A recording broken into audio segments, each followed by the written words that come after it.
to the Candidates Forum in this year of 2014. I'm Amy Simrell, and I'm the Executive Director of the YWCA. A couple of housekeeping details. The bathrooms are through that door, the wooden door at the back. Coffee is self-serve if you haven't found it yet. There are a variety of things on your tables, most importantly 3x5 cards and pencils. And let me just welcome you to the Women's Coalition of Cortland and the Cortland County Chamber of Commerce Forum for our 4 candidates running for the New York State Legislature. The Women's Coalition has been organizing biennial voter forums since 1986, so it's almost 30 years now.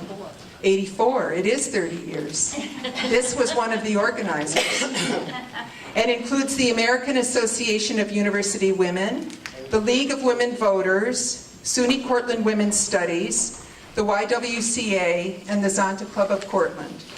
Today's forum includes 2 candidates for New York State Assembly District 125, and that's the incumbent Barbara Lifton and her challenger Herb Masser, and 2 candidates for Assembly District 126, the incumbent Gary Finch and his challenger Diane Dwyer.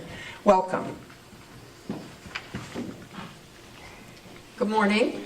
I'm Allison King. I'm president of the League of Women Voters of Cortland County, and I'll be your moderator today. You have a copy of the forum guidelines on your table, but I will go through them. We are here to learn about the candidates for the New York State Assembly. This is a nonpartisan forum. So today's forum provides an opportunity for the audience to learn about each candidate's position on issues. It is not a debate between the candidates. We will cover a broad range of New York State issues that affect people in Cortland County. If we do not get to a topic that's important to you, feel free to contact a candidate directly or contact the League of Women Voters for additional information after the forum. So each candidate will make an opening statement of up to 2 minutes.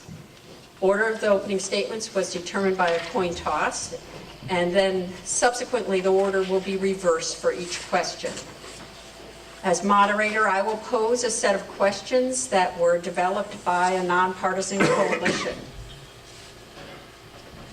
With 4 candidates today, I will only be reading each question once, but if the candidates would like me to repeat it, just let me know and I'll do that.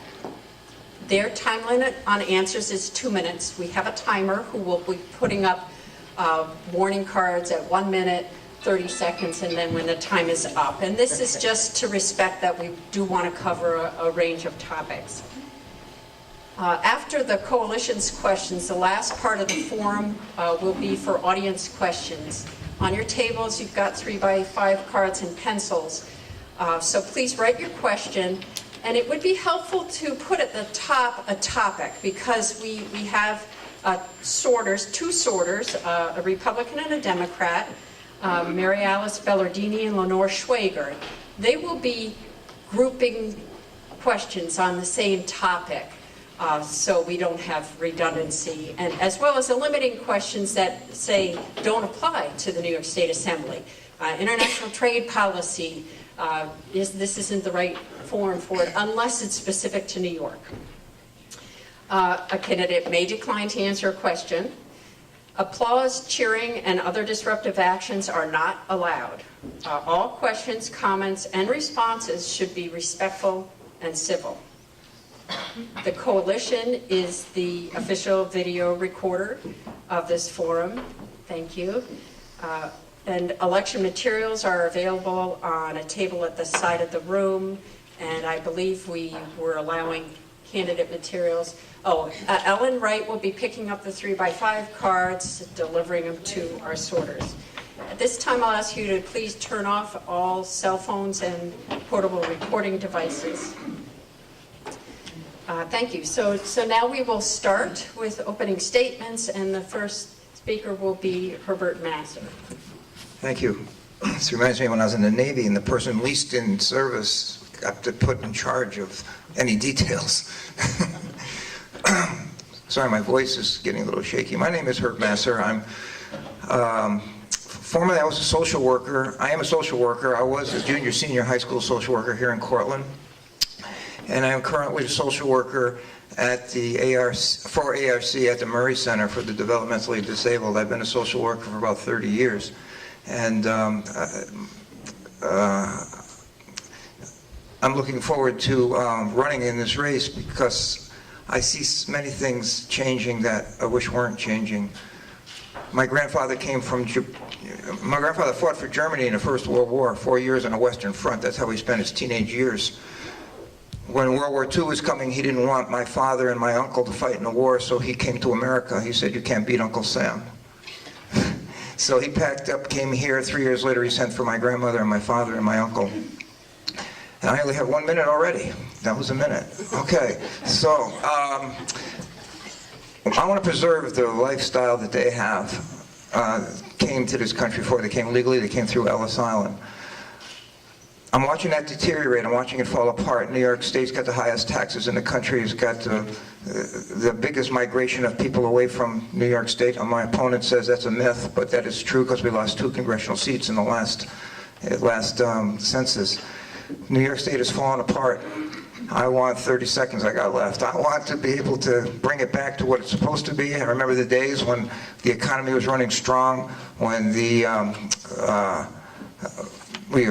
elected people to office that we were proud of, when we had plenty of good and solid jobs. Today the taxes are sky high, good jobs are scarce, and my opponent is a large part of why that is happening that way. So my 30 seconds is up, my time is up. Thank Got you. most of it in. Now, Barbara Lifton. Thank you. Do that. Sorry. Good morning. Thank you all for coming to this forum, and I want to thank the League and the Cortland Chamber for sponsoring this and all the people who worked to make it happen. I'm running for another term in the State Assembly, and I'm running on my record, of which I'm very proud. Let me outline a few ways I've been working for you. One priority, of course, is job creation and retention. Start with my bill, now law, that will help prevent the spread of invasives such as hydrilla in our waterways, invasives that wreak havoc on our tourism industry and its thousands of jobs. I introduced another bill this past year, now law, to delay the implementation of new regulations on small trucking businesses, including 3 here in this district. This helps small business people save about $10,000 per truck on vehicles that would soon be put out of service, but which still have a few years of life left. That's very concrete mandate relief. I've brought many dollars to our district, to the Beard Building in Cortland for a downtown incubator, to Cortland Hospital, to local businesses, and of course to SUNY and all of our colleges, which are some of our largest employers. I voted for an increase in the minimum wage and brought significant funding to local daycare facilities and scholarships for working families for daycare. I've stood strong for civil rights and human rights, working on voting machines and election law, leading the debate on the floor for marriage equality, and most recently voting on all 10 bills of the Women's Equality Act. On the fracking front, I have written bills, filed briefs, authored letters, and spoken at more public hearings, press conferences, meetings, rallies, and events than I can count. With your tremendous help, we have successfully held off fracking in New York for 6 years. As a former teacher, mother, and a grandmother, I have always prioritized education. I have fought every year for fair funding. I supported the delay in implementing high-stakes testing. My recent appointment to our Education Committee increases my ability to work for the children of our state. I responded to the concerns of my constituents and worked hard on their behalf. My district office has helped me successfully advocate for many constituents with state government. But there's always more work to do, and so I humbly ask for your support for another term in the Assembly. Thank you. Thank you. Next speaker is Gary Finch.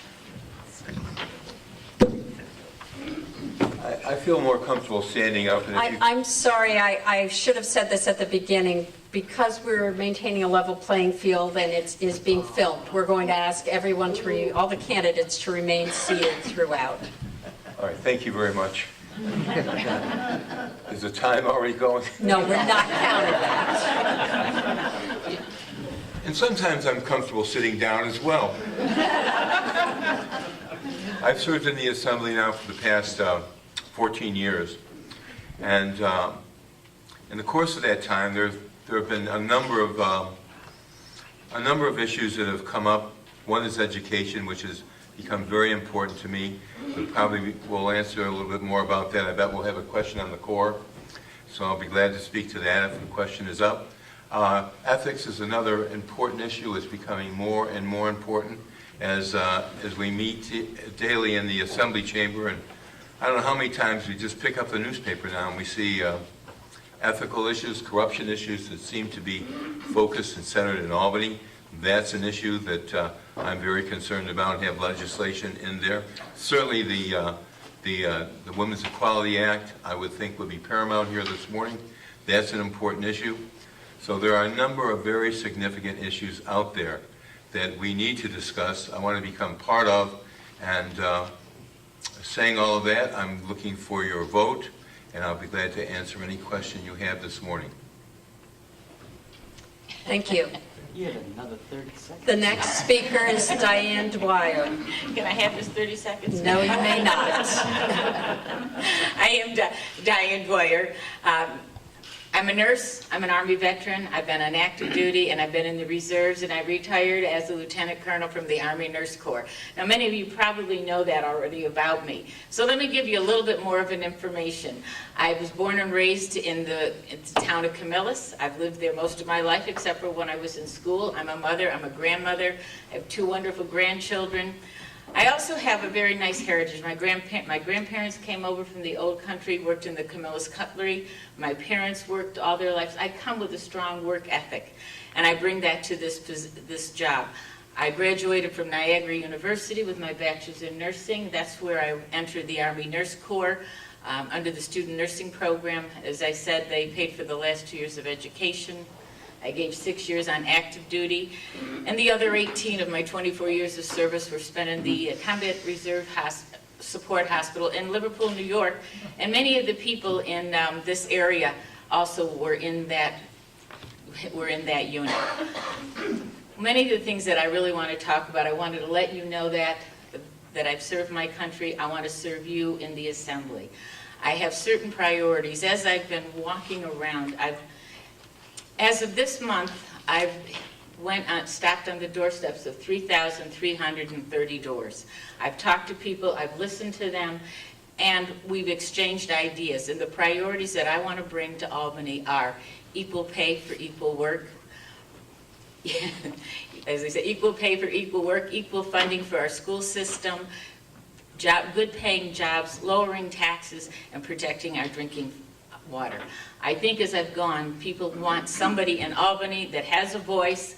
I have a voice. I will advocate. I have leadership skills. I will bring them to Albany, and I will work for you if elected. Thank you very much. Thank you. Now we'll move to questions developed by the Nonpartisan Coalition, and we'll alternate which direction we go. So this time we're going to start with Diane Dwyer. The first question, which relates to the economy, is what is your vision for economic growth in our region? What will you do in the legislature to attract and retain businesses and jobs? One of my top priorities is jobs and economic development. We need to have good paying jobs, long-lasting jobs here. We need to make sure that it's easier for businesses to come to New York, to start up their businesses, and we need to have measures to help retain them here, make sure they stay here. We have job creations in New York State. They've done that. We have incentives. What we really need to do is to make sure that the funding for those incentives come here, that we get the fundings that we need and deserve here in central New York and in Cortland. I have developed a local plan that I think that will help increase the economy here. It's a 4-point plan. One of it that begins with making central New York and New York State more business friendly by providing incentives for businesses, and also, though, making sure that they want to stay here and they stay here. We also need to continue to support the businesses that are here. 2, we need to update our infrastructures. We've talked about this forever and ever, but we need to have smart investments in our infrastructures. This will create jobs here, and it'll also save money in the future. The third is we need to reduce some of the unfunded mandates and provide tax relief for our homeowners, our businesses, and our small farmers. The third thing is working very closely with the Chamber of Commerce to help improve the business district here. One of my top priorities, as I said, is jobs. And if elected, I will go to Albany and I will work to make sure we get the funding we need. And once again, we need high-paying, good-paying, long-lasting jobs that will improve our economy. Thank you. Thank you. Gary Finch. As I go around the district and talk to people, I too find out that maybe the number one issue that we're faced with is economic development. It's a multifaceted area. We need to lower our taxes so businesses can thrive. We need to create a level playing field so those businesses can compete with each other. We need to eliminate the corporate income tax altogether. Our businesses are taxed too much, and restrictions put on them is too great. A very important component of all this is the fact that we are losing our workforce. They're leaving the state of New York along with our population drift. We're also losing the workforce, the trained workforce in the state.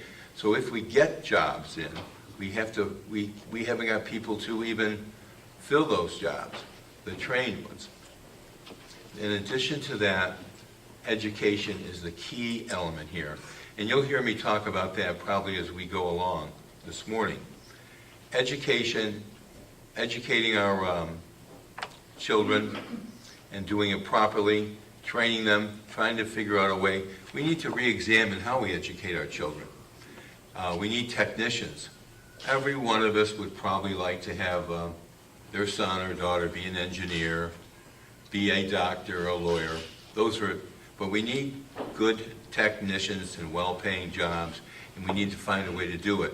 The BOCES system has been established, but there's such a stigma attached to that for some reason.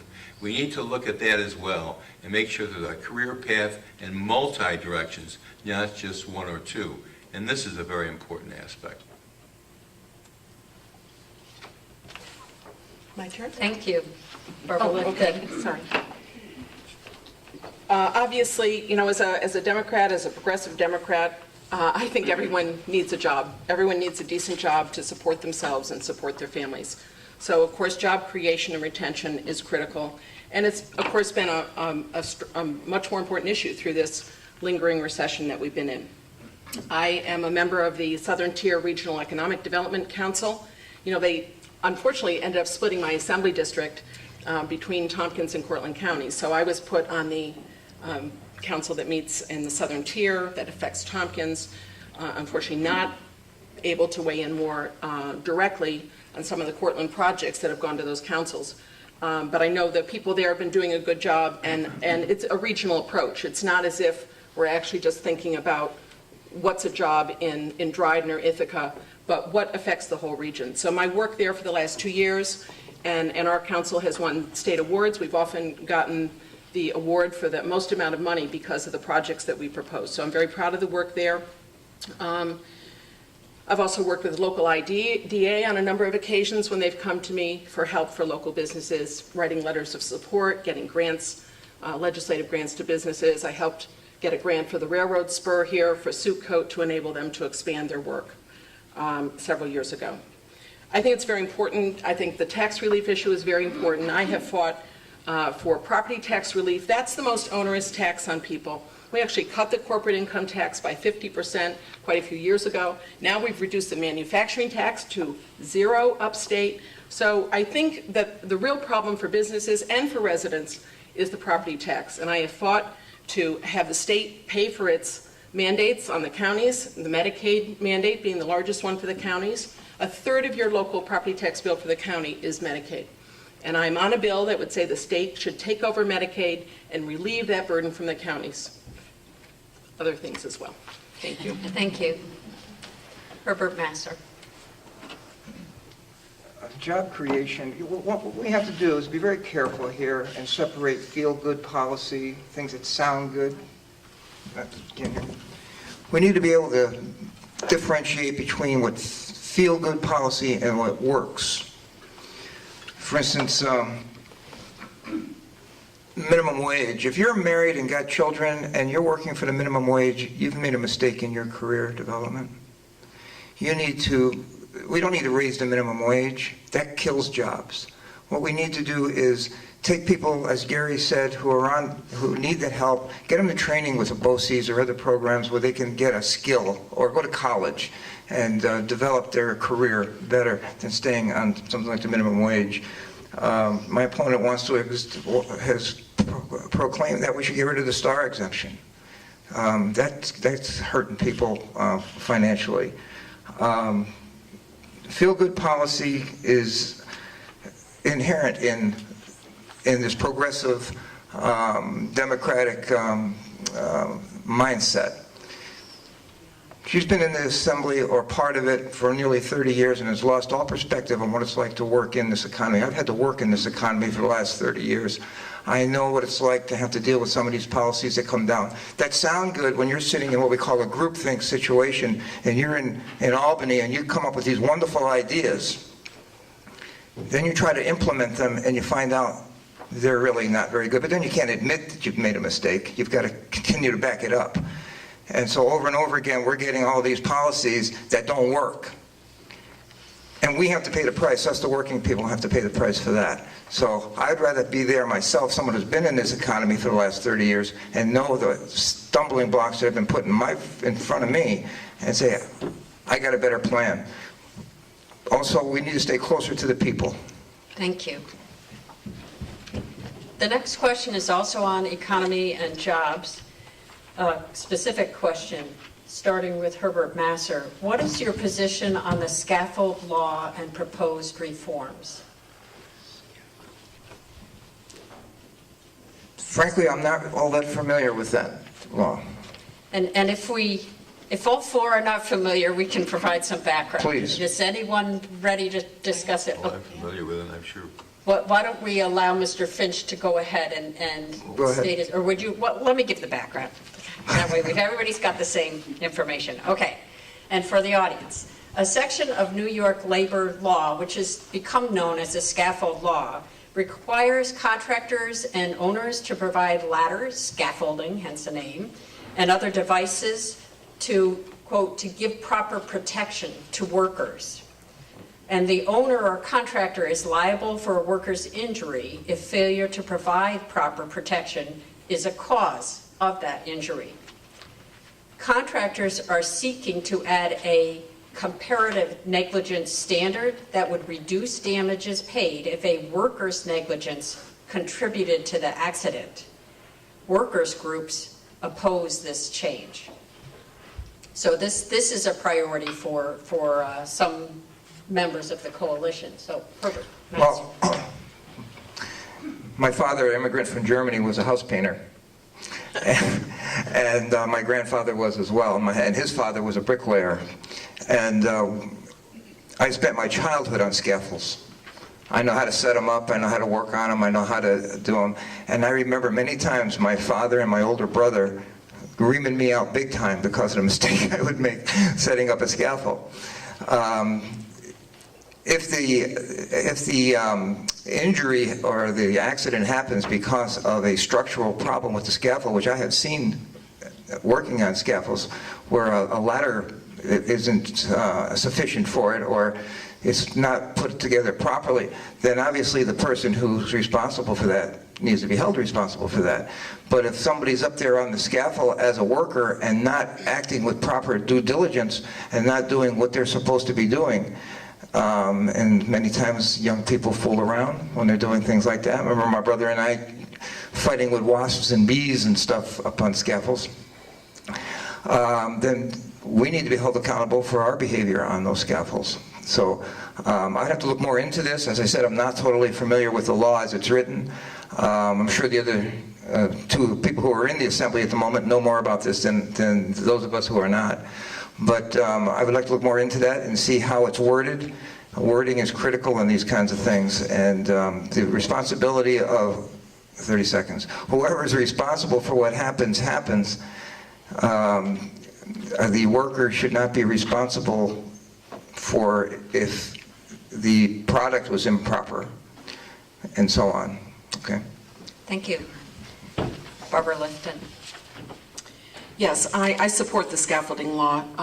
This is at least a 20-year effort on the part of the Business Council and related groups to undercut safety and protections for workers on the job. Construction jobs are one of the most dangerous jobs we have in the state and in the country. About 100 construction workers lose their lives, or 50 every year or so, 100 over the past couple of years. So it's about 50 a year. People lose their lives falling from great heights. An employer is responsible and has to be strictly responsible. One person has to be responsible to make sure, or one company, to make sure that that scaffolding is up there properly, to make sure that workers have the proper harnesses when they're up at anywhere above the second floor, anywhere above the first floor. They've got safety harnesses, and they've got the training to use all of those things. They've got training for ladders, they've got training on the scaffolding, they've got training on the safety equipment.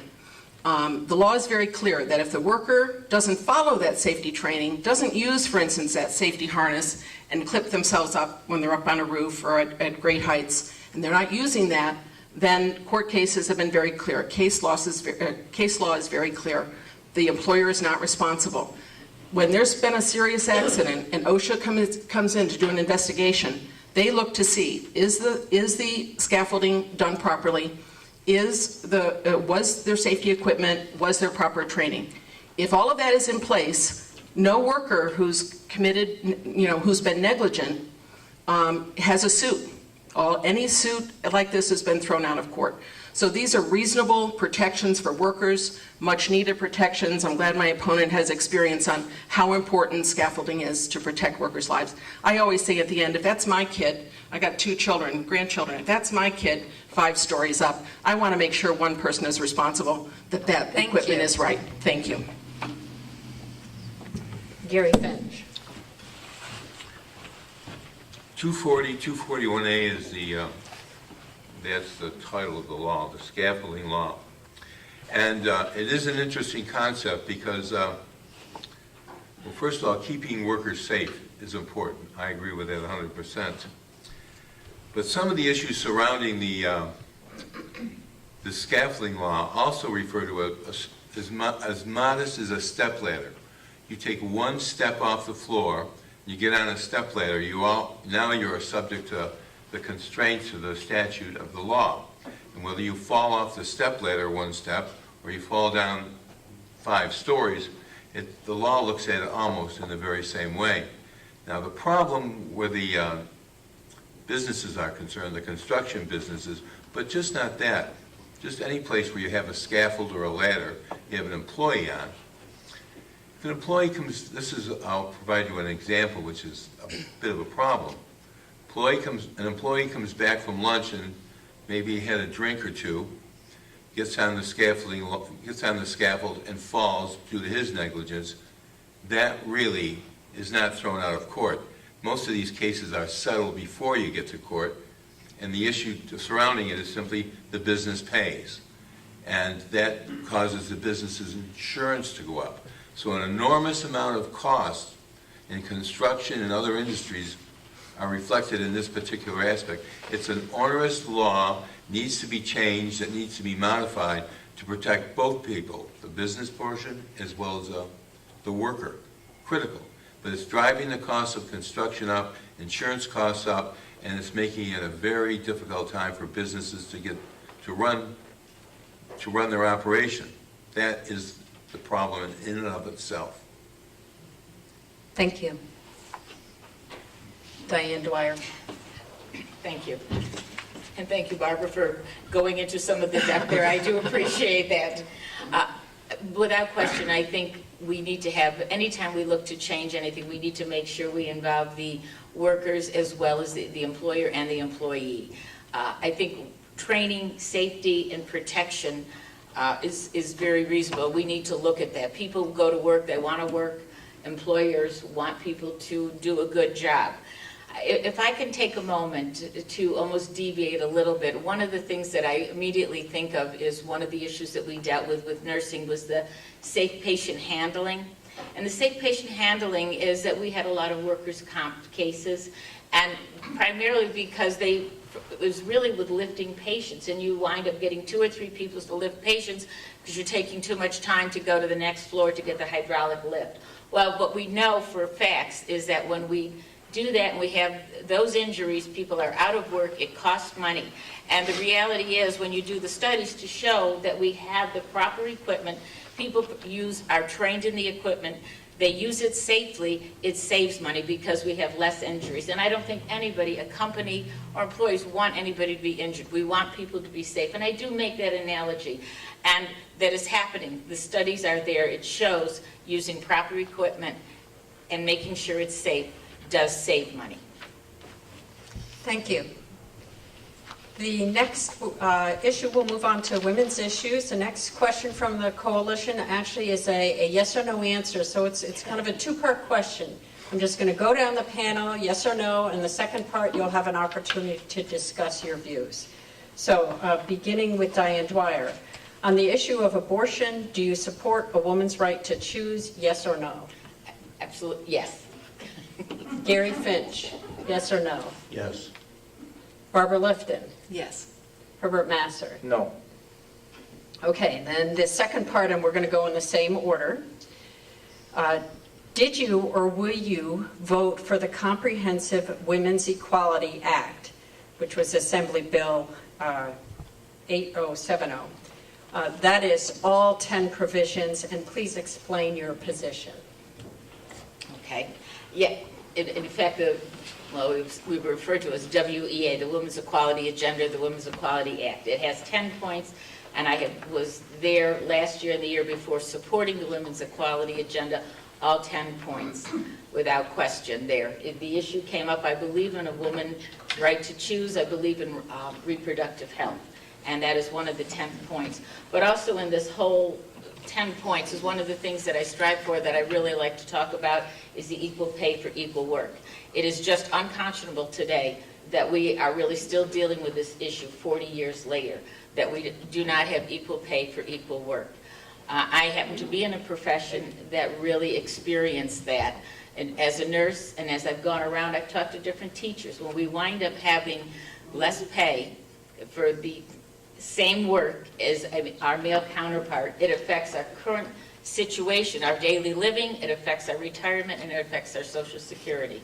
One of the other things in this bill, it talks about domestic violence, which once again, we need more protection with there. The orders, many people that have, I know the Y, people from the Y are here, and they're aware sometimes orders of protection are not necessarily as effective as they should be, and they need to be more effective. But I will go back to the last point that you were talking about. The 10th point of reproductive health, all it really does is codify the federal law. What is already there in Roe v. Wade, it codifies it and makes it law in New York State, which would be enforced anyways without it, but we need to have it there to make sure we preserve a woman's right to choose. Thank you. Gary Finch. Well, to begin with, personally do not support abortion. However, I don't think it ever should have come up before the legislature at all. And it did some 30 years ago, and it's centered right in the city of Auburn. Actually, that's where a rather dramatic change took place. And my predecessor actually changed his vote and created a tie. The speaker at the assembly 30 years ago cast a tie-breaking vote. We have abortion in New York, and it flowed across the country. A bit of a history lesson there, but it's Excuse me, interesting. Mr. Finch, might you start with answering the question, did you or will you vote for the Comprehensive Women's Equality Act, all 10 provisions? And then give Then your I can- explanation. Thank you. I will vote for the Women's Equality Act if the bill is broken down into 10 component parts. I support every one of the aspects of the Women's Equality Act, including equal pay for equal work, the harassment in the workplace, human trafficking, and the other components. But of the abortion aspect, late-term abortion is something that I find personally abhorrent, as well as religiously as well. That's the issue. And is And that if a the- no then?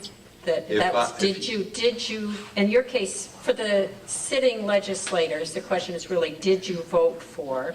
We're just trying to get the facts to the audience. I'm trying to share those facts with the audience. And was that a And yes or a no? Perhaps you'd like to answer the question for me then. I'm What just what I'm saying seeking is clarity.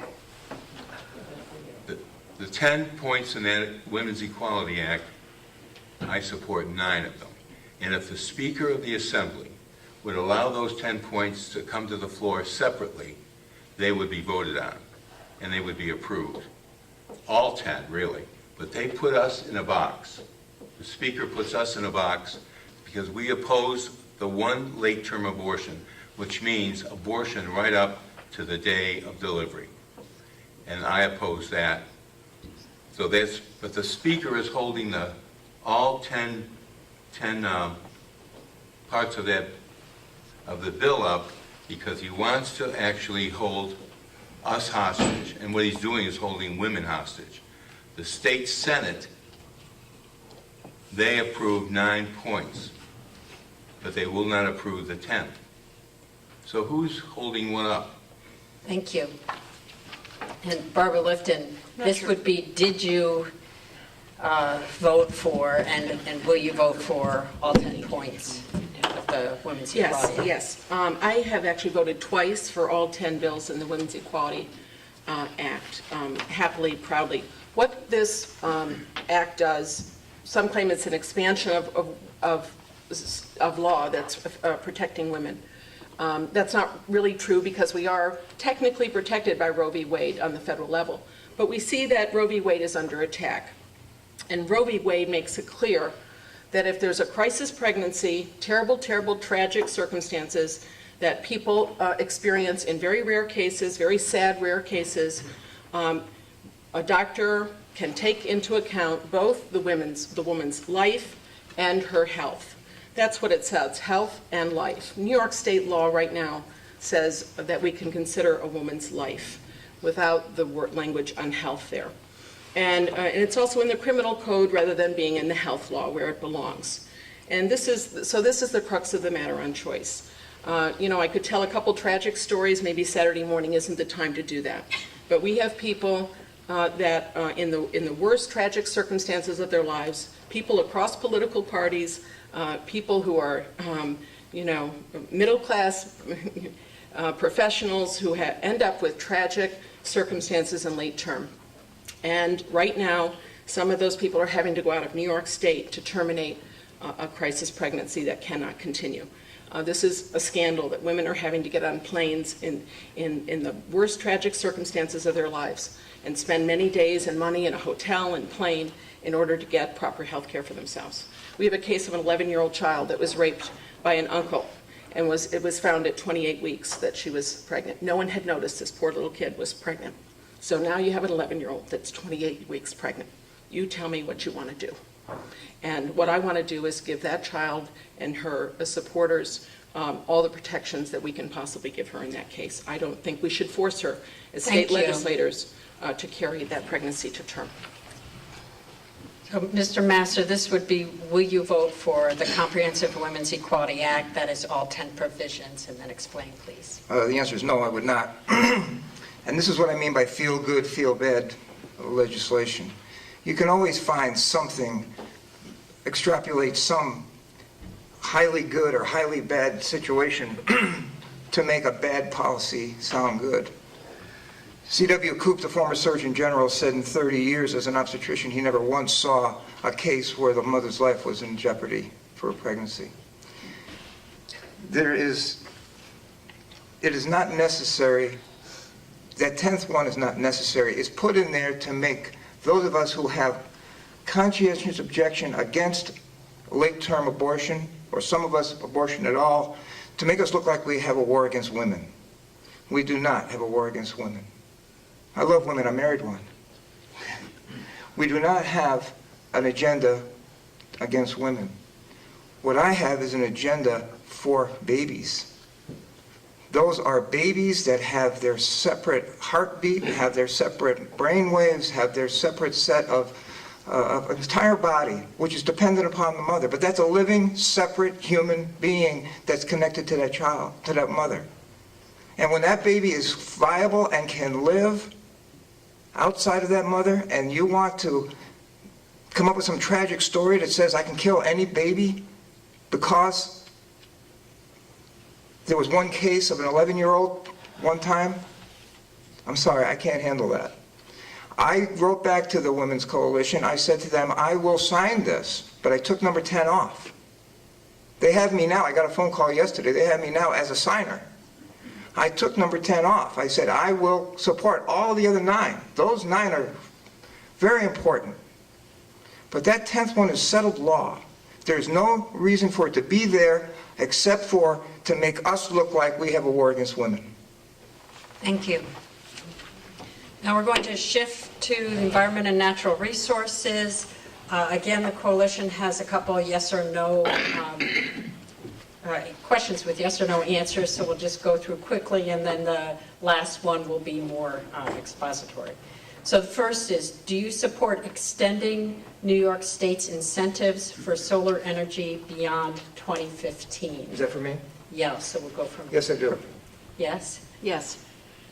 Gary Finch? Of course. Yes. Okay, and the next one. Do you support ban or use or disposal of fracking waste in New York State? Yes or no? I'm not quite sure I heard that one. So this is fracking waste. Do you support a ban on the use or the waste? disposal of fracking waste in New York State? Yes. Yes. Yes. Yes. Okay. Lastly, and Trying to get please something take your going 2 here, right? minutes, as long as 2 minutes. What do you see as a priority for New York State's energy policy? I'm an all-the-above candidate. I think we need to go across the board with solar, with, well, look, fracking, that's like talking about abortion in New York State, you know, because people get their fists up and they want to fight immediately. And people stop listening when the word comes up, okay? Fracking should be decided by the local level, the town boards. That should be a town decision. Fracking has been done successfully in many parts of the world. I was once told, I don't know how true it is, I was once told that 21% of all fresh water is in the Northeast up here. And people get very upset with the possibility that maybe we could do something to contaminate our water, and that's a legitimate concern. But I think the technology has been changing, the technology has been developed, and if they can prove to me that this technology is going to work, and this technology is going to protect the water supply, and put a certain amount of money aside in case they screw it up, that they can fix it, I'm for it. But we're not there yet. I would like to see the local legislatures make the decision for each local town, because they're the ones that are closest to the voters. They're the ones who the voters can say, okay, you're done, if you make a mistake. Okay. That's it. I'll give up my 30 seconds. Barbara Lipton. Thank you. Well, most people know my position on fracking. I've been fighting for 6 years against fracking. I've been to Pennsylvania. I've read a ton. I've read everything you can think of reading. I've spent about 70 to 80% of my time over the last 5 years on this issue, and so has my great staff. Been to Pennsylvania twice, talked to lots of people, probably go down a third time to see all the problems they've had down around Pittsburgh, with lots of people on bottled water for months at a time because of all the water. 450 families down in Washington County near Pittsburgh on bottled water for several months last year, and for over a year or two, for a long time. And I've talked to many, many people whose water's been hurt badly, damaged both with methane, increased methane beyond what was originally there, people where there were explosions, people whose property value went from $200,000 to nothing because there was an explosion nearby and they had radioactive material that came up from a mile down into their water and destroyed their water. So I've seen a lot of damage in Pennsylvania. My considered opinion, reading about all the states, is that hydrofracking is not safe. As a result, and also it's pouring tons of methane into the atmosphere, very powerful greenhouse gas that we need to not do. It doesn't make any sense, in my view, to spend billions of dollars rolling out yet another fossil fuel that contributes to climate change when the scientists are telling us that we have a short window to respond to this very serious problem.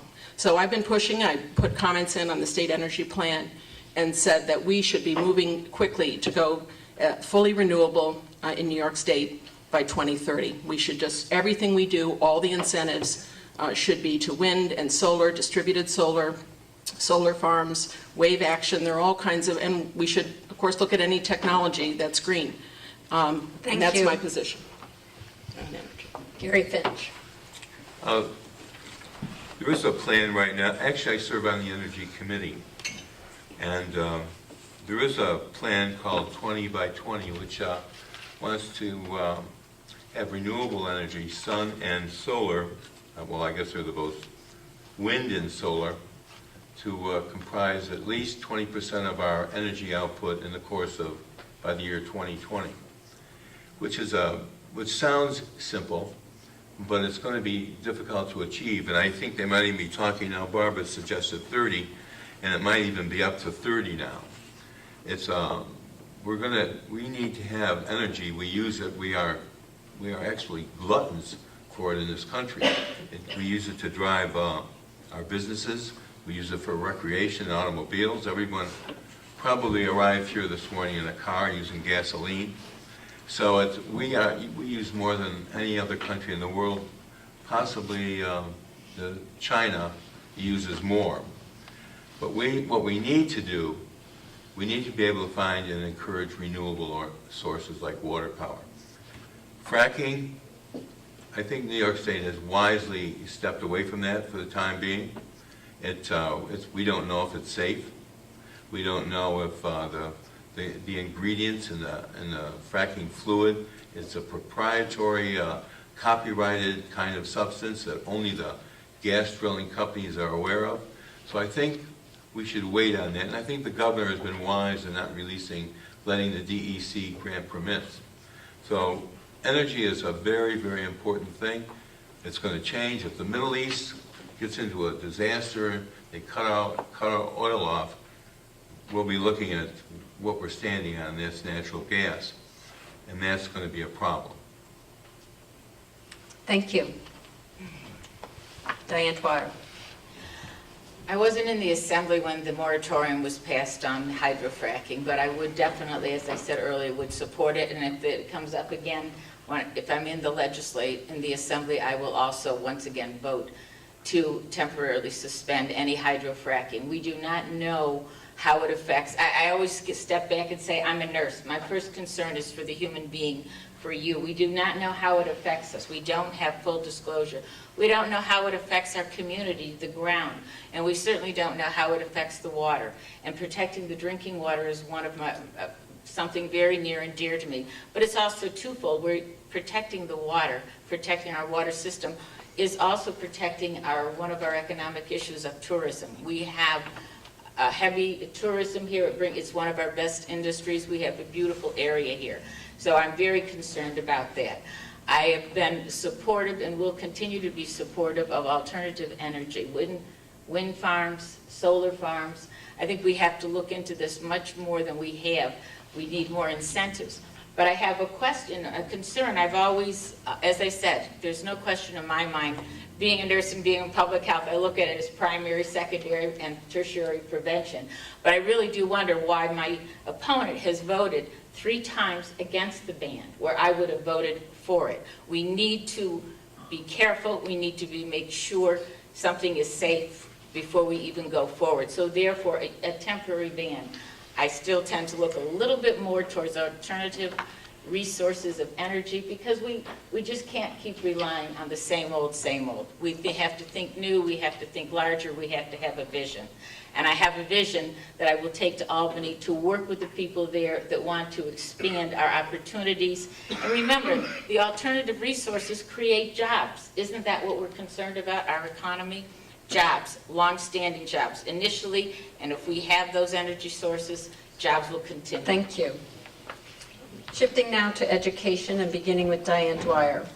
What are the most pressing education issues facing the state legislature, and where do you stand on these issues? There's a variety. Is there anything specific or general? In general, okay. I think one of the things that we first come up, and I stated earlier, is equal funding for our schools. We had a court case, I believe it was under Governor Pataki, where they developed a formula, and it's really never been fully implemented. We do not have fair funding for our schools in upstate New York, and our rural areas, and our urban areas, and even in some of our suburban areas. We have to work on that to make sure our children have that opportunities, have those equal fundings. The other issue that has come up going door to door, which I say has been very good because I find the teachers and the parents together, and that's Common Core. And I will mention that. I think, once again, the implementation was too rapid. There is movement in the state to not withdraw, pull back a little bit. We're looking at how we're testing and evaluating teachers. Some of that was very unfair. You have teachers' evaluations, you have the implementation of testing. It was unfair to everybody. And one of the things that I find that when I go to door and talking to people, the parents will say, the math, how can I help my child?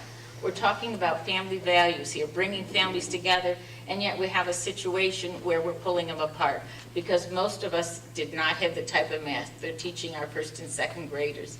So I think that is an issue and that we need to really look at. Plus, the one thing that I do want to make sure that everybody realizes, all the teachers and the parents have all said, we need standards. Nobody's denying that we need standards. But we need good funding for our schools, for our children, because they are the leaders of this world, in this country, in this area, and we want them to stay here. Thank you. Gary Finch, pressing education issues, where you stand. Well, education is probably the most important thing we do in the state of New York. After we keep people safe, it's educating our children. And we're not doing the greatest job in the world on that. Nationally, we're not doing it either. Our standards are too low. We stand at about 35% of reading skills in the world, and about 27% of math skills.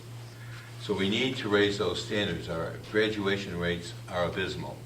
In the city of inner city Syracuse and Rochester, the bigger cities, graduation rates are 30%. It's hard to believe that that's all that graduate in Syracuse. So we need to raise the standards, and an attempt to do that was Common Core. Now, the implementation of Common Core was terrible. The way it was rolled out, it was done in such a short and quick time. The fact that it was poorly explained to the schools, the family members, the Commissioner of Education went around the state, tried to interpret the new Common Core standards, actually was booed. He was not capable, very bright man, but not capable of dealing with the hostile crowds that he had to meet with. So we need to raise those standards. We need to do it some way. We need to back off a bit. I think on Common Core, we need to, we tied evaluation of teachers to their success in teaching this new course. That was absolutely wrong to do. So all of those issues came forth, but the bottom line is we must raise our standards to compete with the world. That's all there is to it. Thank you. Barbara Lifton, pressing education issues, where you stand. Well, it would be an hour speech to try to talk about all the misconceptions out there about our schools. You know, a National Education Week, a very independent, reputable source, 5 years ago, put New York State schools in the top 10, top 5 probably, B+ for New York State schools. The problem, of course, is wealth inequality. New York State is number 1 in wealth inequality. We have tremendous poverty in our state. In certain areas of our state, we also have tremendous wealth.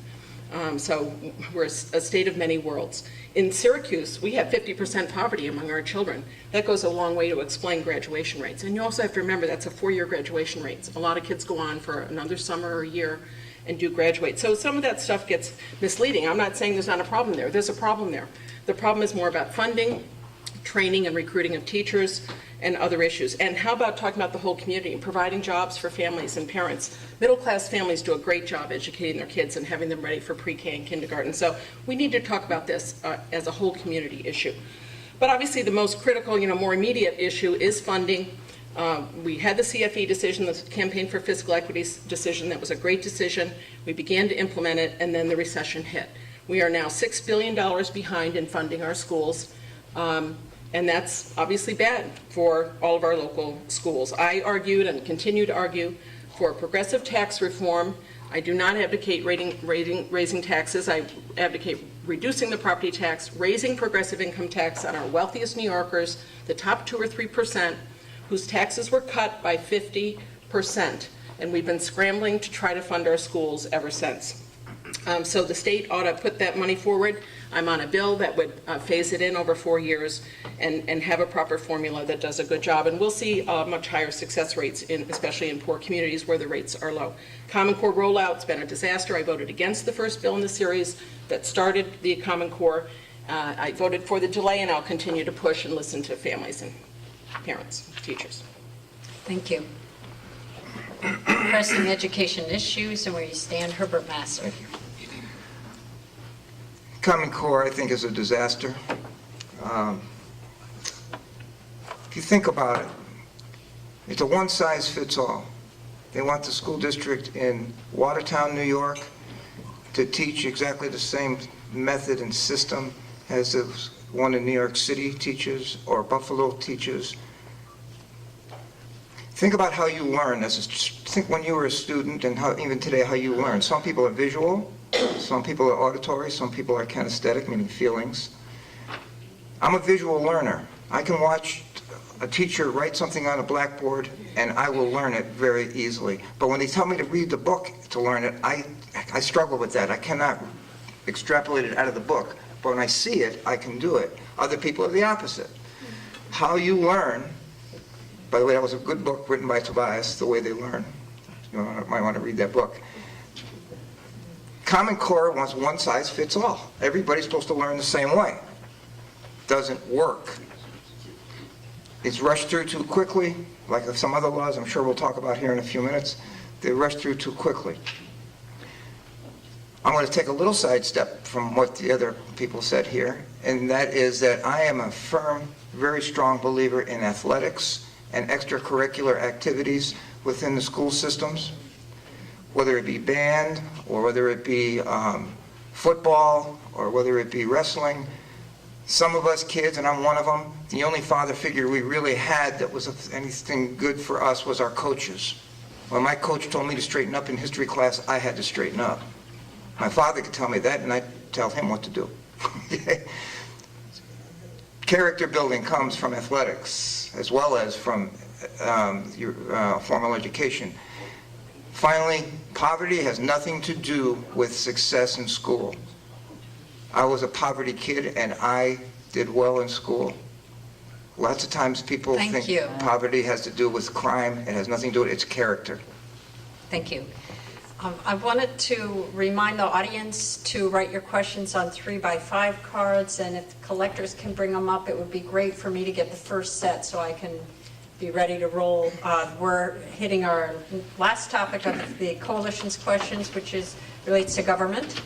2 questions here, 2 separate questions.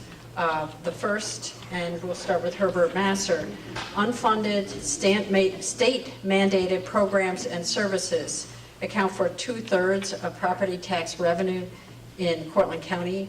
What specifically would you do to reduce this burden? Get rid of them. Unfunded mandates such as minimum wage. Minimum wage is a job killer. Minimum wage was designed originally, from what I understand, is for people who are entry level or people who, teenagers, who wanted to get a start, maybe start building a resume, many times living at home with their parents. As I said before, if you are married and have some children and you're on minimum wage, you've made a mistake in your career development. But the government can come in and help with programs such as BOCES, if you want to learn how to be a carpenter, if you want to learn how to become an electrician, or if you want to go to college with some grant money. I got grant money because we were poor. We didn't have money for me to go to school. And I didn't start college till I was 33. I had no money. I was helped by the government. And now I pay more in taxes now than I used to earn. So that was a good investment for the government to help me get through college.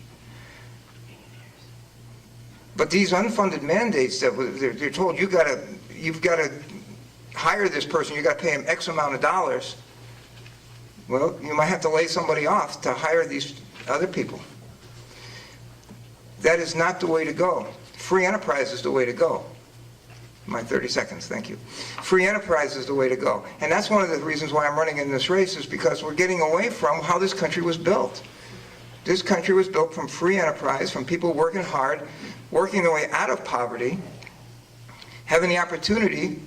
When there was need, there are some times when the government needs to step in, but for the most part, the government needs to get out of the way and let people develop and work and let the businesses grow so that they can. My time is up. Thank you. Thank you. Well, mandates, of course, means laws. And any law, no matter where it applies, ought to be, looked at. When people bring something to me and say, this isn't working, this is burdensome, it doesn't get us anywhere, I look at that, I study it, I take it to Albany, and I work on it if I think it's unfair. Some mandates, it's not a question of eliminating them. You want to keep them. They're good things. One of the main things with education we hear about is special education. Schools talk about the cost of that and the burden of that. Well, do we want to eliminate important special education protections? I don't think most people want to do that. I think we see the benefit of giving a good education to all of our children, even kids with handicapping conditions. But it is expensive. In that case, we ought to talk about the state, and I do talk about the state, picking up that local mandate, picking up the burden. So I don't necessarily want to eliminate unless it ought to be eliminated. A couple recent cases where I did fight for the elimination of a mandate was that small school districts had to do an extra internal audit. They had to have an auditor do like a third or fourth audit beyond what they were required. So schools brought that to me. I took it to the committee. Other people, I think, around the state were talking about the same issue. And together we changed that law. Small school districts do not have to have that extra audit. Another one for schools was school bus safety. Or school bus seats. Law was saying that you have to provide a bus seat for every child in your school district. And school districts argued, lots of kids don't ride the bus. Why don't we just say, let's look at our experience and only have to provide seats for the number of kids who usually ride the buses. And so that seemed reasonable to me. I fought for that. I'm sure, again, many other legislators, and that happened. So we always have to look at those, eliminate if it's unnecessary. The biggest mandates, of course, again, are Medicaid on the counties. I have argued, I'm on a co-sponsor of a bill that would have the state take over that Medicaid burden from the counties. We started doing some, we capped the growth, and the state took that over. We're saving $1.2 billion over 5 years on that, but that's only a small start. We ought to be doing much more. That whole thing would cost $7 billion, so we need to talk revenues. Unfunded mandates, Gary Finch. Mandate relief. 2 years ago, we passed a tax cap, which allowed for counties not to exceed this tax cap, and it was a very positive kind of piece of legislation. Contingent upon that, the governor promised to set up a panel to look at mandates, because we voted with that in mind. You're going to put a tax cap on, you're going to have to do something about the mandates, because if you don't, the mandates are going to just eat up that tax cap in the next few years. The panel was never set up to review mandates. So the tax cap that was established is municipalities, school districts are going to be passing their own bills, their local laws, to go beyond the mandate. And that's a problem. We gave them the tax cap. We didn't provide the vehicle for them to reduce taxes. And that, as I said, is the main issue at hand here. Medicaid is the biggest one, there's no question about it. And then it flows from school bus arms to stop arms on school buses to the number of seats, All these things are factors that cost enormous amounts of money. So we really have to put some pressure on the governor and the executive branch to put that panel together and then make some recommendations about changes in those mandates. Actually, from now on, when I vote for legislation, it's the one question: is there a mandate here? Unless the money flows from the state of New York to support the counties, I vote no on it, because the burden goes to the taxpayer on the local level, and that's not right. Thank you. Diane Dwyer. Yes, unfunded mandates are definitely a problem for our localities. And I think we have to really evaluate and assess and look at all the mandates that we do have. And some are good and some we can't do away with. But also we really need to evaluate and assess it. Maybe it is a program that can be changed, can be adjusted, or even eliminated. Sometimes I've seen issues where programs can go back 20 and 30 years and it is not necessarily applicable anymore, but yet we still have the mandates. Also, as people have said, we talk about the biggest burden on the counties is the Medicaid. And Medicaid, many of you probably know that the split is like 50% for the federals and 25 and 25. We really need to look at New York State taking more of the burden, putting a 25% burden on the localities to pay for the Medicaid costs is extremely difficult. And I will say one of the things with the Medicaid costs that we're seeing, it's the rise in taking care of our seniors in long-term care. And looking at myself, and that is going to continue. So we really do need to have a way to lessen the burden on our property owners and our businesses. We just can't continue to afford that. The tax cap has also made us start to think about how we do things here and to be a little more conscientious of our spending. And so we have to do that at the state. We look at the spending at the state, but we also have to look at how we help, once again, our communities to lift the tax burden to the localities and to property owners. Thank you. Okay, the last question from the coalition. Do you support legislation to reform campaign financing and strengthen state ethics law in New York State? Diane Dwyer. Okay. Yes. Yes, we have to strengthen campaign finance funding. And I'm trying, would you repeat the second part? Yeah, and strengthen state ethics law. Okay, thank you very much.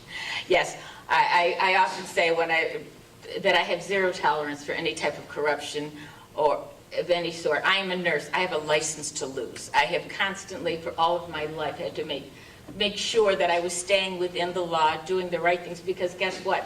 That meant I wouldn't be able to work in my profession. So from the time I graduated in '68, I have been very, very careful about that. So therefore, if we have any situations where there appears to be any type of corruption, or every so often I've mentioned crookedness, it needs to be fully investigated. On the investigation, if we have found that there is evidence that we need to go forward, we need to prosecute, and people need to be removed from their elected office. I also agree is that I'm very protective of the retirements and everything we have and the benefits from work.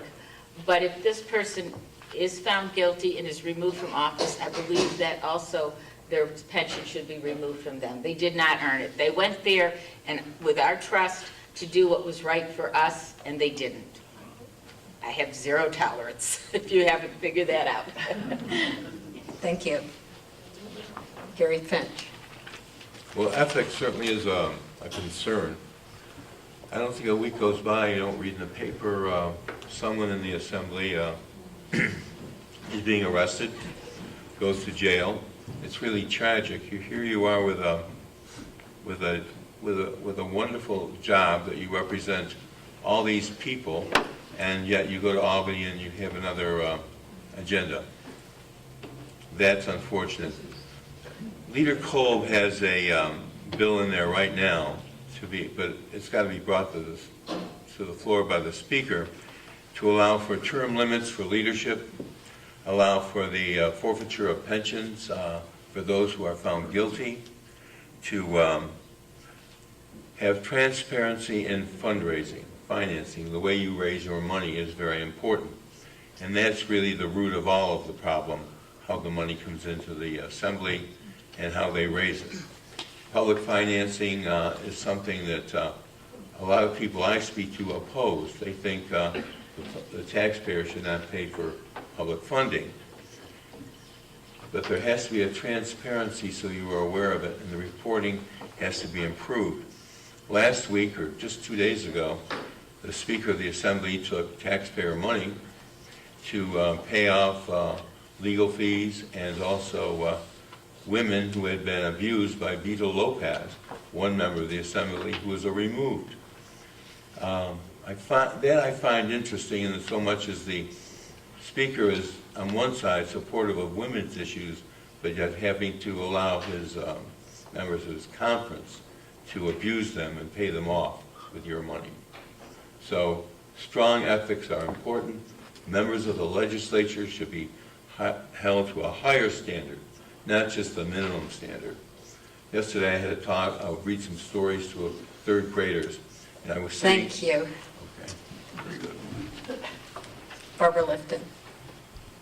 I'm a strong supporter of campaign finance reform. It's one of the first bills my first week in the Assembly that I signed on to besides single-payer health care.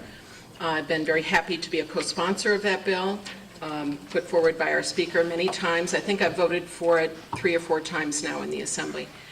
We do not have a Republican Senate. Unfortunately, we can never get them. Mr. Finch has to talk to his counterparts over there and get them to support real campaign finance reform. There is too much money in politics. There's too much, we did reforms. We actually have, what we have now is better than what we had 30 years ago. There was major reform on this with, ever since I've been in the Assembly, I've had to fill out financial ethics forms every year, talk about my finances, and we have only increased that. We did a new ethics bill a year or so ago where we increased the reporting on campaign contributions, where it's coming from. We prohibit people from having people donate who have business before the state, and all kinds of new protections there.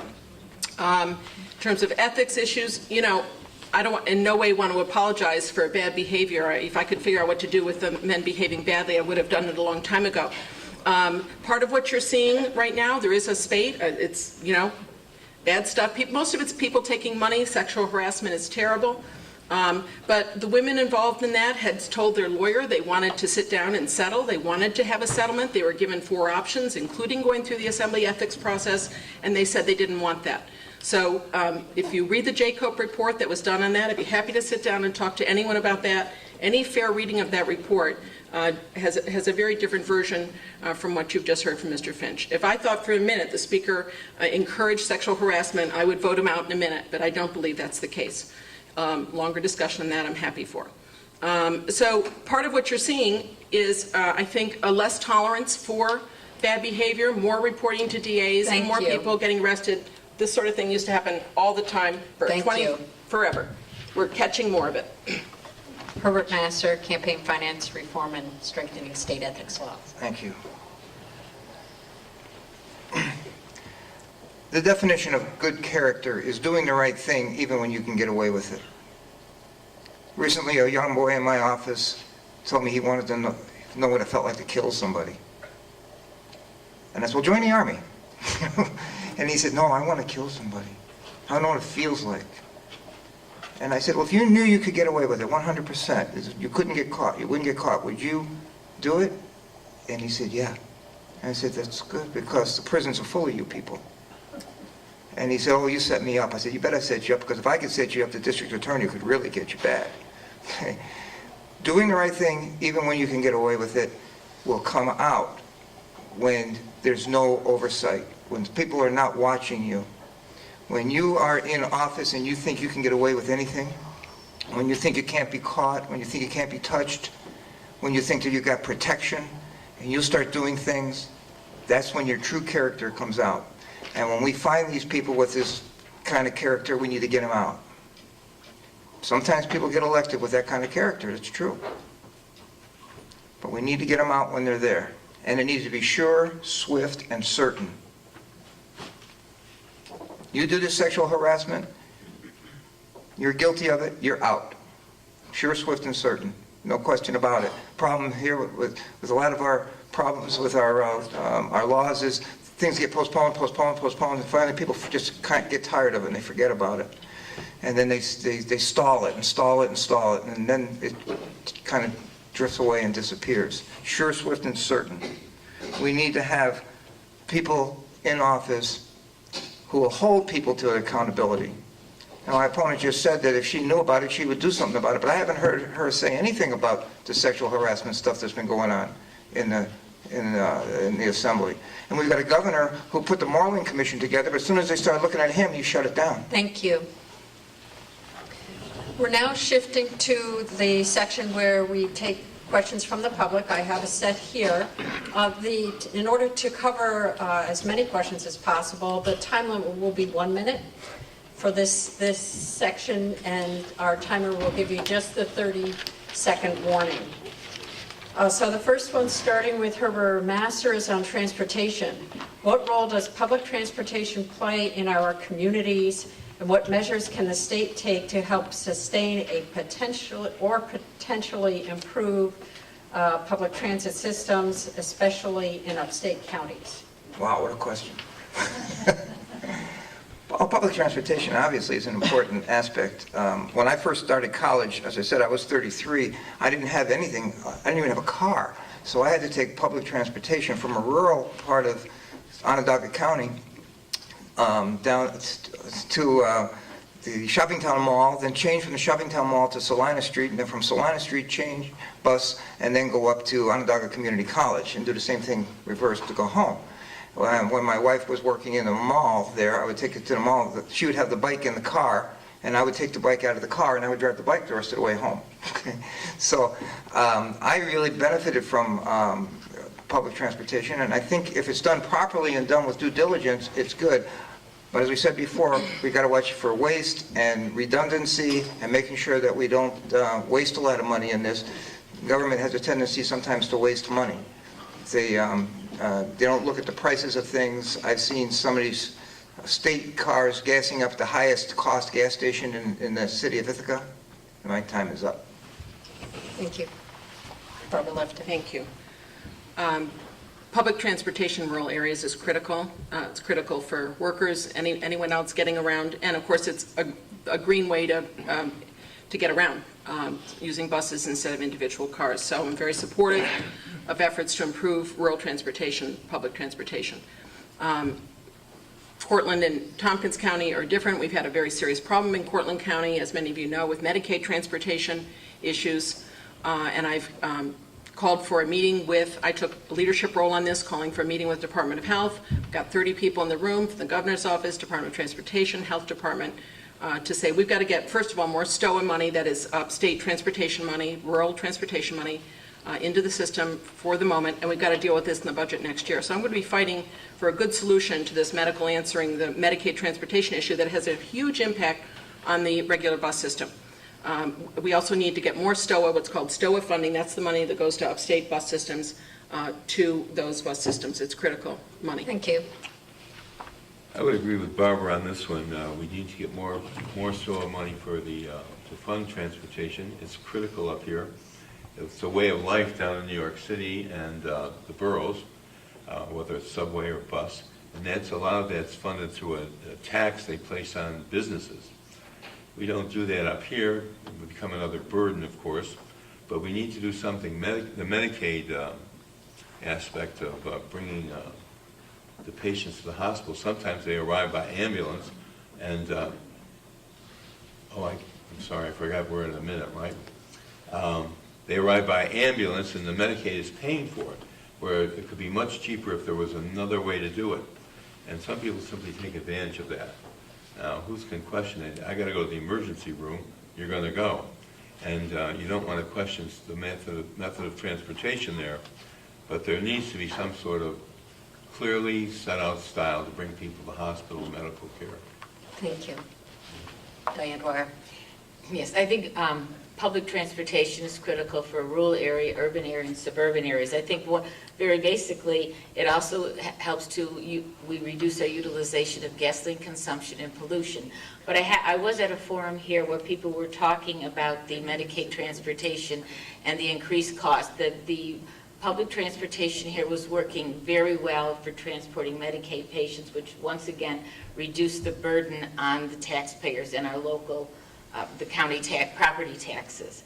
So I would really support that. I think that mentioned several of the different funding sources. I would call this a smart investment in our community and to help reduce our local property taxes. Thank you.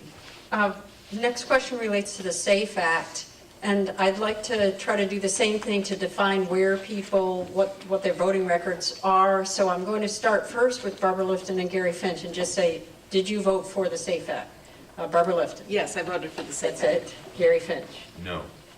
And then I'd like to do something similar with the two other candidates. So would you vote to repeal the SAFE Act? Diane Dwyer, yes or no? No. Herbert Masser, yes or no? Absolutely. Okay, now the question is, please explain whether and how the New York SAFE Act keeps New Yorkers safe. We should be starting with Diane Dwyer. I think, once again, certainly we all agree that the SAFE Act might have been implemented. It had some flaws in its implementation. It might have been implemented quickly, but it also has some benefits. Majority of people, the gun owners and non-gun owners, do support some form of a universal background check. We do need to make sure that we have the background check, and we need to implement some common measures to keep guns out of the hands of the mentally ill. I think this is extremely important. And I like to say a couple of things is, in the Army, even as a nurse, I had to qualify on an .45 pistol and the M16 machine gun. So I don't have a problem with weapons.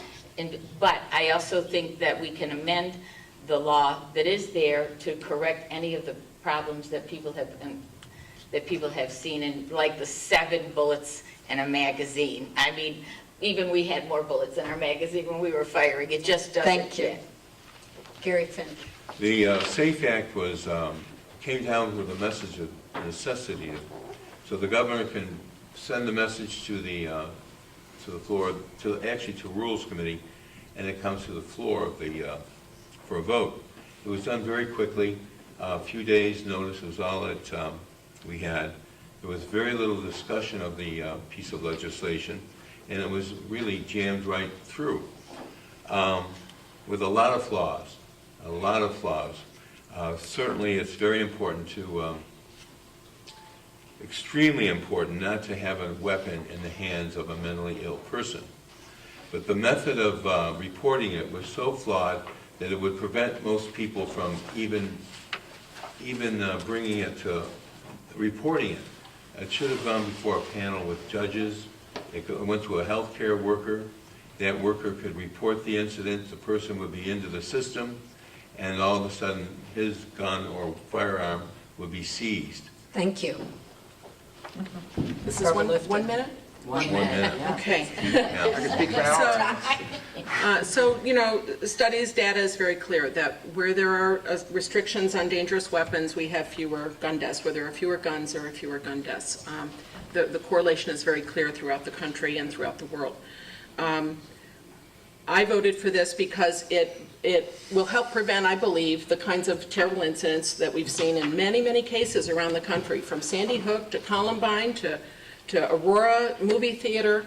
I respect the Second Amendment rights, people's right to have a gun, to go hunting, to protect themselves and their homes. But I also think people ought to be free to send their children to school and not have the police show up midday to say, your kid's been killed at school. And I think people ought to have the right to go to a movie theater and not be mowed down with 20 other people with a semi-automatic weapon, and on and on and on. How many of these incidents do we have to have? The majority of New Yorkers, the majority of Americans, even the majority of NRA members agree with having a background check via the statewide database of the sort that we've set up, and we have a check on people who are dangerous to themselves or others in terms of checking them. Herbert Masson. The SAFE Act will have absolutely no effect on a mentally ill person stealing a gun and breaking into a building and shooting people. They're not going to say because Barbara Lifton passed the SAFE Act, I'm going to stop, I'm going to become mentally sane all of a sudden. The SAFE Act is a SAFE Act for criminals. It makes their life safer. My brother is a criminal. He spent his entire adult life in prison. He just did another 5-year bid. He called me one day and he said, I wouldn't vote for you if I were in New York because you are hindering my business, my occupation. I said, you know what? I want people to be able to defend themselves when people like you are crawling in their windows. He says, well, I can't be a criminal in your city. I said, that's right, so stay away. The SAFE Act has no effect on, there's always two things that happen in these mass shootings, always two. One, it's in its gun-free zone, every time. And two, there's a mental health problem involved. The SAFE Act has no jurisdiction over either one of those. The SAFE Act needs to be removed, and if I get a bill in my desk that says I've got 1/2 hour or 2 hours to look at it and sign it and whatever, I will vote no, even if I think it's the best bill I've ever seen in my life, because it's not due Thank you. diligence. The next question relates to the ballot, one of the ballot propositions that will be on the ballot this November. Do you support the redistricting proposition, which is Proposition 1, which will be on the back of the November ballot? And this is a yes, no, or not sure. And just for your information, the League of Women Voters did do a survey, so we're interested how you think compared to results of our survey. This would be Herbert Master. Oh, I'm sorry. Redistricting proposition, yes, no, not sure. I've tried to read that thing 3 times. I'm still not sure what it says. So I'm not sure at this point. I'm going to have to look at it more carefully, break it down, have somebody explain it to me, because it's all in this legal jargon that doesn't make any sense to me.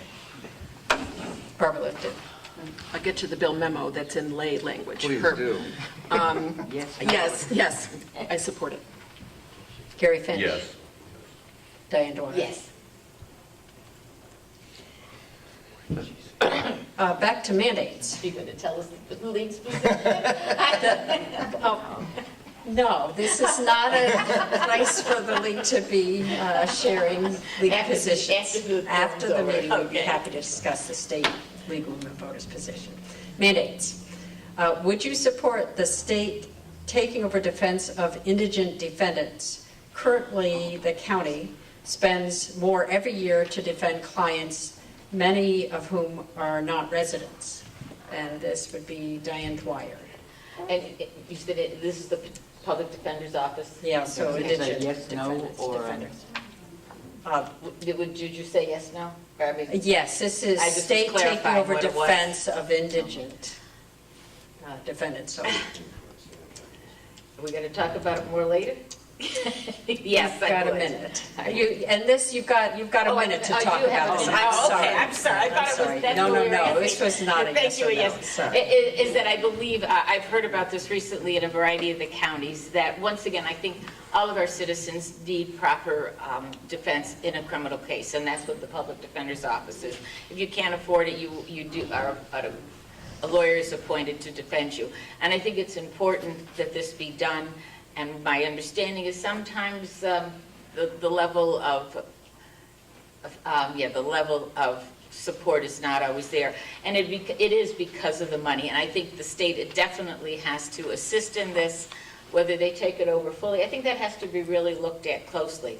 But I do believe there has to be, once again, some mandate relief in this situation.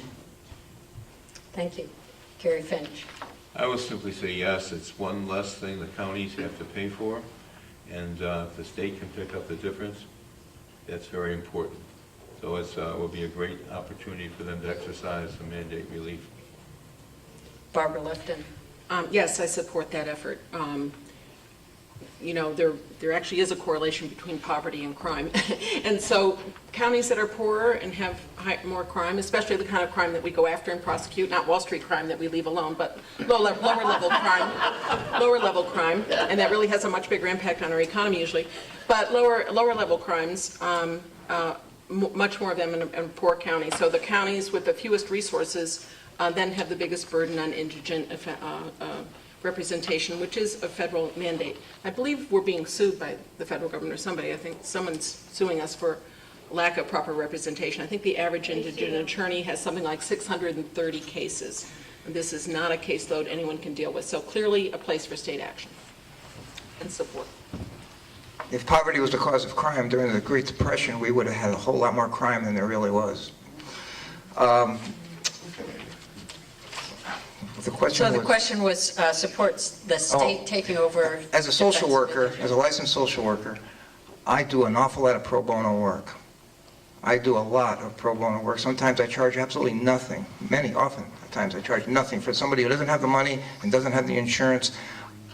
I do it for free. That's what should happen. Lawyers, as part of their practice, should be required to do a certain amount of pro bono work and cut out all the cost for both the county and the state. That's all I have to say on that. In follow-up to this question addressed mandate relief, and we had an earlier question on mandate relief. I think it's great to support that from a local perspective. But I'd like to hear, I think we'd all like to know how you would fund that. We've got a finite pool of money, so where would those monies Mandate come relief. from? If you're Mandate relief. relieving the Cortland County, say, of some of these mandates, how would you fund that? Starting with Mr. Masser 1 and minute. moving this way. 1 minute. I'm One not minute. clear on your question. How would you How would fund? you fund mandate relief for the local counties is something that would be highly valued by citizens locally, but given that there's a finite pool of monies at the state level, how would you fund mandate relief? Well, if you take, for instance, we talked about before with the minimum wage, if you let the free market handle it, the free market will balance out what is necessary and what is not necessary. I think oftentimes we start throwing a lot of money at different programs. The more money we throw at it, the more that's that feel-good legislation again. And when you can feel really good about it and say, boy, I did something, I don't like the SAFE Act. Boy, I did something. At least I had to do something. That's what I hear about the SAFE Act. At least I did something. Well, doing something doesn't mean it's right. We have to be more diligent with these things and look at them and see what will work and what is the history of the particular mandate, whichever it was, and let the free market handle it. That way, I think you could eliminate a very high percentage of these mandates. Thank you. Barbara Lifton. Well, again, this is something I've talked about a lot in my many, many town meetings that I've held over my 12 years, 5 every year, long town meetings, and written to people and talked to people. I said that because my opponent said I hadn't held town meetings. Everyone knows I hold a lot of town meetings. But anyway, I have argued strongly, I've made the case for increasing progressive taxation in our state. In the late 80s, frankly, under a Democratic governor, Mario Cuomo, and then continued under Pataki, we cut the income taxes on the wealthiest New Yorkers from 15% to under 7%. Pretty much flattening the progressive income tax in New York. We're losing billions and billions and billions of dollars every year to the state treasury. Ever since then, we have been struggling to support our schools. There's no money to pick up Medicaid. That's a $7 billion price tag. I'd love to see us do that. And so I would go back and look at those tax cuts. I wouldn't obviously go back to 15%, but we should do a permanent increase in that upper end income tax so we can relieve property taxes on everyone else. Gary Finch. Well, it's laudable certainly to relieve the counties of the responsibility of paying for the, I guess, public defender would probably be a good term. And to raising taxes, I wouldn't support to do that. I think the people in the state are taxed enough. They're leaving every day of the week. Businesses are being driven to the wall. So I would lean to cut spending. Cut spending and look into the fraud that's involved in the Medicaid system. There is an enormous amount of fraud there. Billions of dollars are involved in it by the providers as well as the recipients. So first of all, try to do some savings from the fraud and investigate that. Use some of the money that shows up from there to help pay for this system of defending indigent criminals. Thank you. Diane Dwyer. Yes, I'd like to see us set up a commission to identify ways in which the state can cut spending.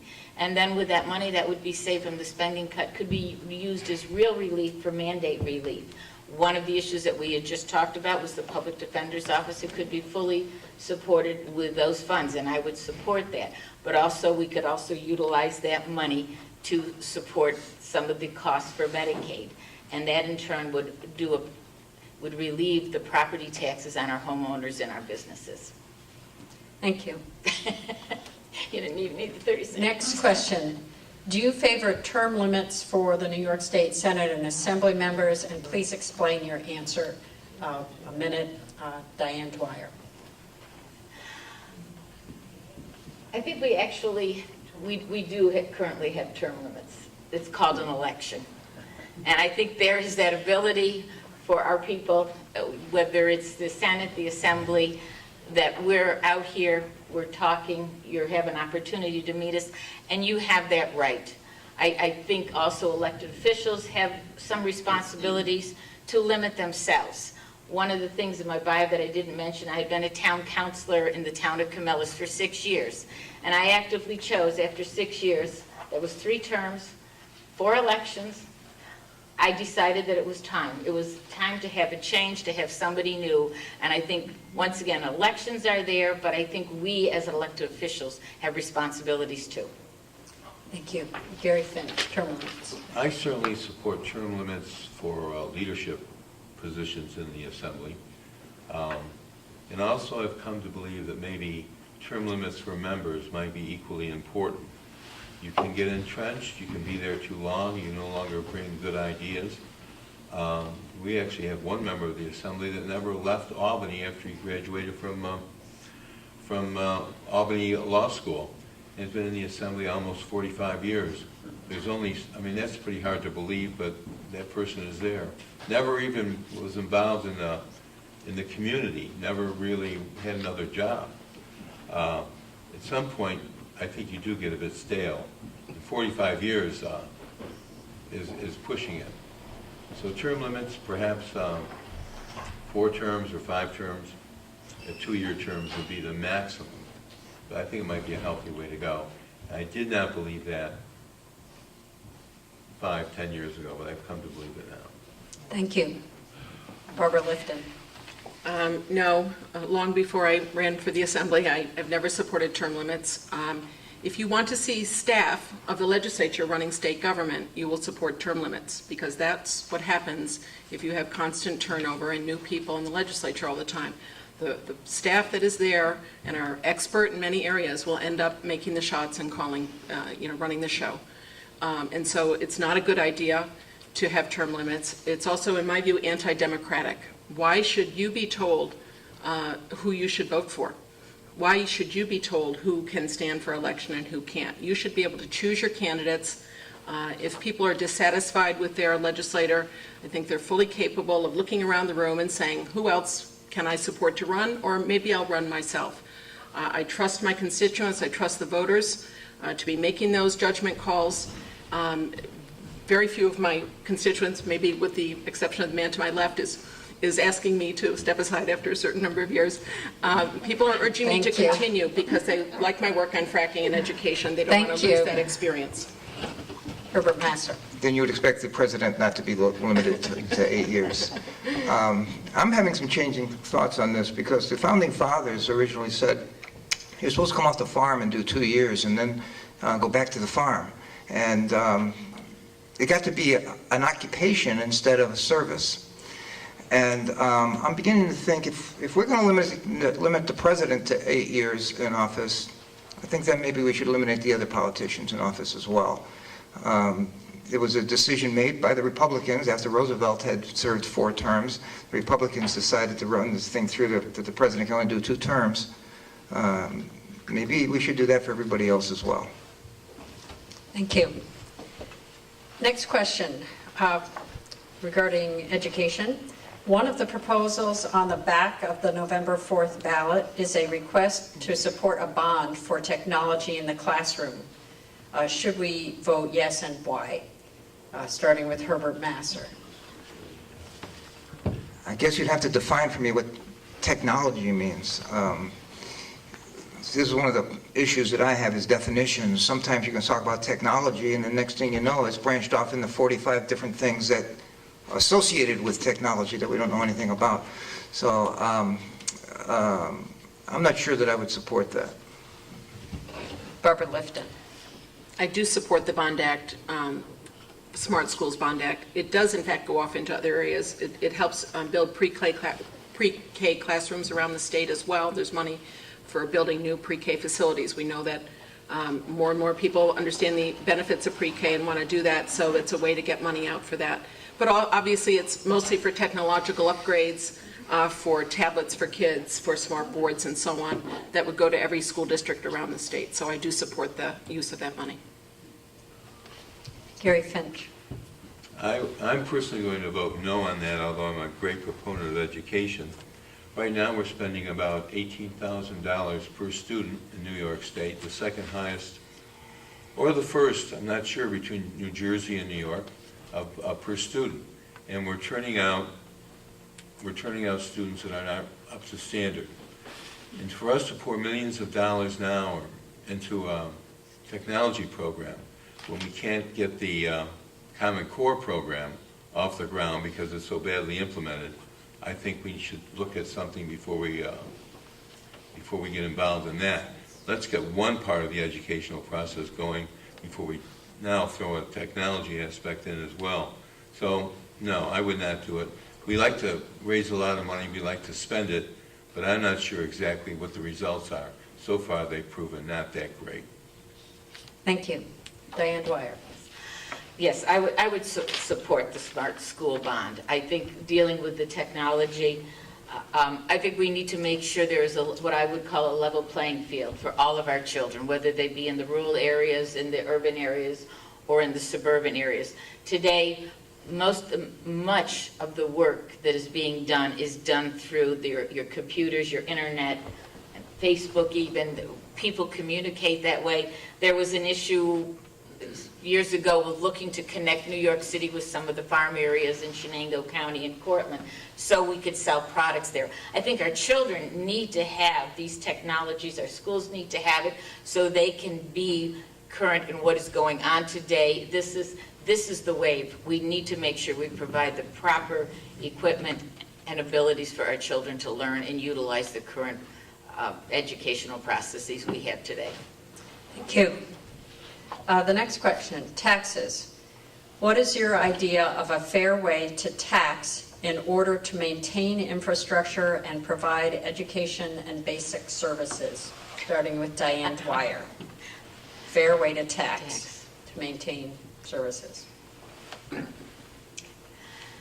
think a fair way to tax is that we have talked about the property taxes on the homeowners, businesses, and small farms. I think, once again, things have been done to cap that, to really make people look at it.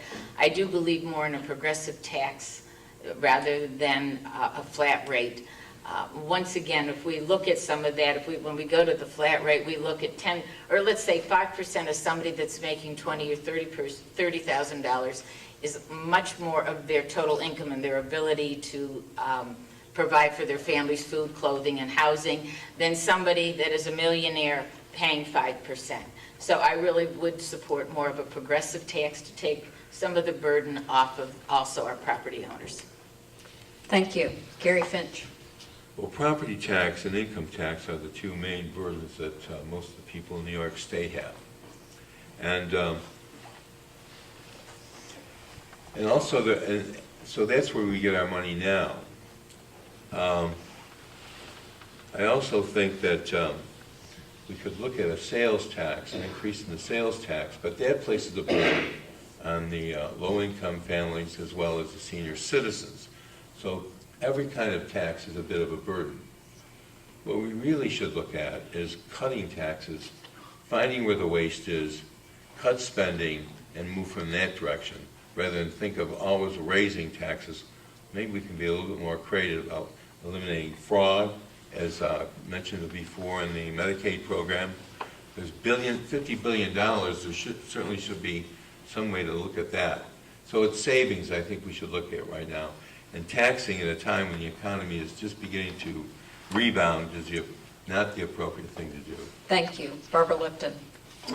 Well, as I've indicated, I favor doing more on the progressive income tax. When you look at the burden of taxes on people, when you look at both the local and state taxes, put those taxes together, you'll see that poor people, people in the bottom 20% of New Yorkers, actually pay a higher proportion of taxes in relation to their income than wealthy New York, than the wealthiest New Yorkers do. And it's close to a flat tax, frankly, which, you know, when Steve Forbes used to talk about a flat tax years ago, he used to get laughed out of the room. But we tolerate basically a pretty flat tax in New York State. So we should look at increasing the progressivity, as I said before, of our state income tax. People say, well, what difference does it make whether I pay it in a property tax or income tax? I think most people really have a sense that it's really their property tax that's burdening them. If you go through a reversal, you have a health reversal, you lose your job, you go through a divorce, that local property tax just keeps going up and up and up. If your state income tax, however, reflects what's going on with your real life and goes down if Thank you go you. through one of those problems. So it's a better tax. Herbert Masser, fair weighted tax to maintain services. I would eliminate the income tax as we know it today. I would implement a consumption tax. For instance, if a person buys, say it's a 10% tax, a person buys a $1,000 car, pays a $100 tax. The next person up in the economic level buys a $10,000 car and pays a $1,000 tax. If Donald Trump buys a $100,000 car, he pays a $10,000 tax. That's a progressive flat tax paid by what you can afford. Right now, about 49% of the people are paying no tax at all. And the burden is on the middle class. So by doing it with a consumption tax, everybody would be paying some form of tax relative to what they purchase. Thank you. We are going to close today's forum with a question relating to constituents. For those who are currently in office, how do you listen to and communicate with your constituents? And for those who would like to be representing us in office, how do you plan to listen to and communicate with constituents? So we'll start with Herbert Masser. Oh, sorry. Well, as Barbara mentioned a few minutes ago, it's one of my criticisms of her is that she doesn't hold enough town hall meetings. She holds, I think she just said 5 a year or something. I'll hold one a month. And when the times I'm in Albany, I'll do it telephonically. We'll do it with a conference call. I think one of the problems we have currently is that the current politicians are not staying close enough to the people. I want to stay close enough to the people. In fact, in all of my campaigning, when I've been standing out in the Walmart parking lots and I've been knocking on business doors and doors and doors, I run into people who think differently than I do. And I've talked to some of them about, when I'm elected, would you be one of the people who would come onto my staff and help me, because you got a different view than I do. And I want to be kept balanced and accountable. So I don't want to get in this groupthink situation where I go into a room where I think I have all the answers or my colleagues have all the answers. I want somebody who, like Abraham Lincoln did in his band of friends here, whatever that book was, and bring other ideas in to keep it balanced. Thank you. Barbara Lifton. Well, again, I've been in 12 years. Most people will tell me that I'm one of the most accessible legislators they know. I hold meeting upon meeting upon meeting with almost anyone who asks for a meeting with me here in the district or in Albany. We'll send, take a look at my schedule and see how many meetings I hold, listening to everyone across the political spectrum, of course. I also get lots of email. We get, a couple hundred emails a day. Do a great deal of responding to emails. I often just pick up the phone and talk to people. I get lots of letters out. As I said, I hold town meetings. I probably have more town meeting hours than any 3 legislators combined. I hold long meetings. They often go over the 2 hours. It's mid-session. I think it's a really good time to hold a town meeting to tell people what's in the budget, what kind of legislation is out there. And of course, again, I'm in lots of other meetings with lots of other groups. I'm extremely accessible. Anyone can pick up the phone and call me or email me, and they'll get a response from me in my office. Thank you. Gary Finch. Well, constituent service is probably the most important part of the job. Maybe passing laws is something we don't have to do as often, and maybe we have too many laws now. But I'll tell you, we get the last call from the constituent. They've already been everywhere you can possibly go to get assistance, and we're probably the last place they call, and because they're desperate. And we pride ourselves on good constituent work. It's all kinds of issues that come up, whether it's a health insurance issue, or trying to get health insurance problems resolved, or your automobile has been, we have a revenue gathering source in Long Island where you can take a picture of someone going through a stoplight or the last caution light, getting fined, and they get a bill in the mail. That happens multiple times to families that live upstate, don't even go to New York. But the way the camera is situated, they'll end up getting the summons. So that's the end of the time. Okay. Thank you. Diane Dwyer. Yes, I'd like to mention, my administrative style has always been whether I was the chief nurse in the Combat Support Hospital or the regional director at the New York State Health Department, where I covered 14 counties from the Canadian border to the Pennsylvania border. I always had an open door. I visited people. I listened to them. This district has 4 counties, 40 towns, and 1 city. And I would make a pledge, and I have said it before, I will visit every township. I will listen to people. I will hold town meetings. I will go wherever I need to go to listen to people, get their ideas, because once again, that's what I'm here for, to represent the people in this district and to hear from them. No one has all the answers, and I wish to hear from people. And I will travel. It does not bother me. It's what I've done all my life, and I listen. Open door policy, just reiterating that. And I'm usually very accessible. There's a few people in the audience that have worked with me over the years, and they know that. They call, come Diane, and I'm there. Thank you. I'd like to give a hand to all of our candidates. Thank you so much. And they may be available to talk with you individually, but this closes our forum. Thank you very much, Allison.